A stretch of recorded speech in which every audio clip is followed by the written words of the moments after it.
Sambulsho ninkii kumanaan kun 4,000 kun oo reerkiisa dagaal galiyay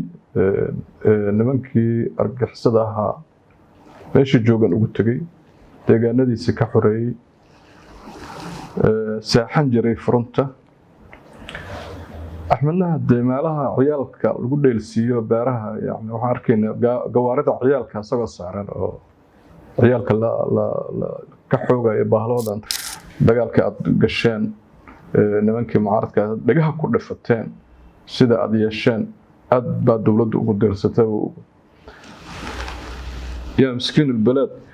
ciidanka uu la hadlaa ma oga ciidan Soomaaliyeed inuu yahay Soomaali ka dhaxeeya isagu wali wuxuu malayn jufadiisa inuu la hadlaayo nin beelaysan hada isagu waxaan beelayn meeqa 9 loo naqa waa list shalay baa waxa hadlay Axmed Fiqiba ciidamada Soomaaliyeed la hadlay markaas uu wax dagaalka aad gasheen nimankii mucaaradka dhagaha ku dhafateen sida aad yeesheen aad baa dawladdu ugu dirsatay yaa miskiin balad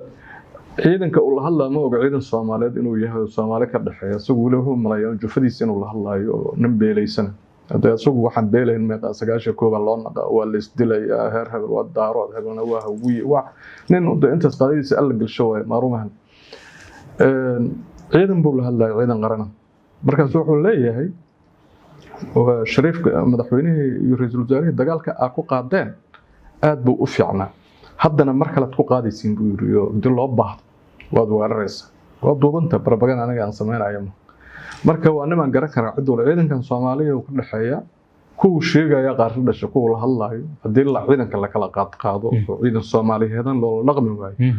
oo loo isku dayo ciidanka Soomaalida inuu janda gaar loo adeegsado waxweyn ciidanku dawaa Soomaali isu tagtagtay Welcome to Minnesota. haddii aad sideedoo kaleeto socodkaagu u badan yahay safarkaagu waxaad u isticmaali kartaa abka dahabshiil familkaaguna waxay lacagta ku helayaan daqiiqada gudahood lacagta ugu horeysa oo ku dirtana waa free